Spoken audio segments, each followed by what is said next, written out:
पुढची मोठी बातमी बीडच्या परळीतील महादेव मुंडे खून प्रकरणाचा शवविच्छेदन अहवाल समोर आलेला आहे। यात अंगावर काटा आणणारी माहिती समोर आलेली आहे। महादेव यांचा अगोदर गळा कापला आणि तब्बल 20 सेंटीमीटर पर्यंत लांब, 8 सेंटीमीटर रुंद आणि 3 सेंटीमीटर खोल असा हा वार होता।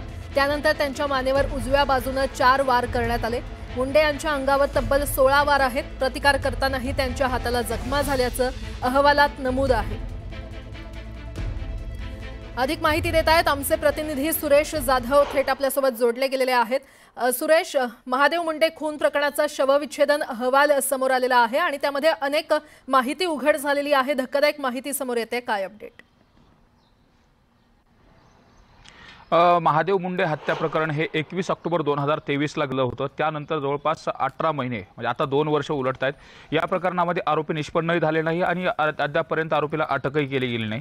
त्यामुळे नेमकं या प्रकरणामध्ये ज्ञानेश्वरी मुंडे आक्रमक झाल्यानंतर आता एक धक्कादायक माहिती समोर होती। या अगोदर हा शवविच्छेदन अहवाल पीएम रिपोर्ट समोर का आला नाही, या संदर्भात अनेकांनी प्रश्न उपस्थित केले। त्यावेळेसची जी पोलीस यंत्रणा आहे ती कोणाच्या तरी दबावाखाली काम करत होती, त्यामुळे कुठलीही गोष्ट समोर येत नव्हती। आता बाळा बांगर यांनी हा अहवाल समोर आणल्यानंतर यामध्ये धक्कादायक माहिती समोर येते। विशेषतः ज्या पद्धतीने मारहाण करण्यात आली होती ती मारहाण अत्यंत निर्गुण पद्धतीने करण्यात आली। 16 जे वार आहेत ते वार त्यांच्या अंगावर दिसतात।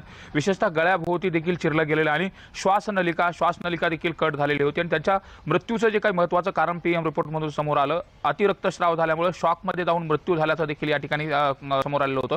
त्यामुळे एकंदरीत जर बघितलं तर महादेव मुंडे हत्या प्रकरणाला 2 वर्ष उलटूनही या प्रकरणातील आरोपी अटक केले गेले नाहीत आणि जी मोडस ऑपरंडी संतोष देशमुख हत्या प्रकरणामध्ये होती, ज्या पद्धतीने क्रूर पद्धतीने मारलं होतं, त्याच पद्धतीने महादेव मुंडे यांचा देखील खून तशा पद्धतीने करण्यात आलेला होता। धक्कादायक म्हणजे परळी शहरातील जे गजबजलेलं ठिकाण आहे, तहसील कार्यालय न्यायालय आहे, याच्या समोर हा मृतदेह आणून टाकण्यात आलेला होता आणि या प्रकरणामध्ये अद्यापपर्यंत एकही आरोपी निष्पन्न का झाला नाही असा देखील सवाल उपस्थित होतो। विशेष म्हणजे ज्ञानेश्वरी मुंडे यांनी पोलीस अधीक्षक कार्यालयामध्ये आत्महत्येचा प्रयत्न केल्यानंतर या प्रकरणाला अधिवेशनापर्यंत गेलं, मुख्यमंत्री यावरती निवेदनही केलं, मात्र ठोस जी उपाययोजना आहे, कुठला आरोपी अटक केलाय का नाही या संदर्भात कुठल्याही पद्धतीची अद्यापपर्यंत माहिती समोर आली नाही। अनेक जबाब घेतले गेले, मात्र त्यातून देखील आरोपी निष्पन्न झाले नाही। त्यामुळे नेमकं या प्रकरणातले जे हत्यारे आहेत, जे मारेकरी आहेत, ते पकडले कधी जाणार हे देखील पाहणं महत्त्वाचं आहे। दुसरीकडे बाळा बांगर यांनी आरोप केला होता की वाल्मिक कराड यांचा आणि त्यांच्या मुलाचा यामध्ये समावेश आहे। त्यामुळे नेमकं वाल्मिक कराड याची चौकशी केली जाणार का, त्यांच्या मुलाच्या संदर्भात काय केलं जाणार हे देखील पाहणं महत्त्वाचं आहे। मात्र एकंदरीत जर बघितलं तर महादेव मुंडे हत्या प्रकरणामध्ये ज्या पद्धतीने जो अहवाल समोर आला आहे, त्या अहवालामध्ये अत्यंत धक्कादायक गोष्टी आलेल्या आहेत। मानेवरती ज्या पद्धतीने कट केलं गेलं, ज्या पद्धतीने गळ्यावरती देखील मारहाण केली, नाकावरती देखील वार आहेत आणि 16 वार हे गंभीर स्वरूपाचे वार आहेत।